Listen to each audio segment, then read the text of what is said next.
نگرانی از محو جنگل‌های آمازون روز یکشنبه در ساحل مقابل اقیانوس اتلانتیک در ملاقات سران 7 کشور صنعتی عالم صدا داد. و قبل میزبانی نشست پرزیدنت فرانسه امانوئل ماکرون رهبران دولت‌های گروه هفتگانه بزرگ یا خود G7 با موافقت کمک در مبارزه با سوختارهای آمازون نزدیک میباشند.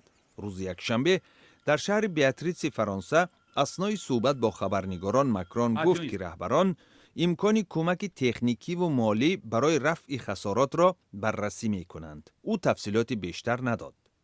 سوختارها شمار زیادی حیوانات و نباتات حوزه رود آمازون را محو نمودند.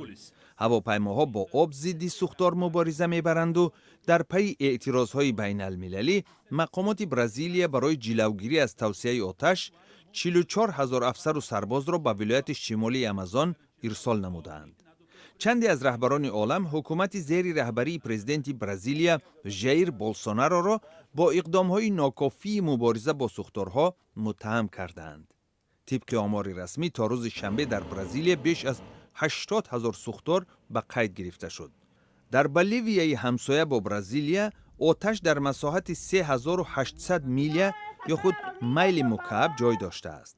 هزارها نفر به جایهای امن انتقال داده شدند و مساحت آتش هنوز هم توسعه می‌یابد.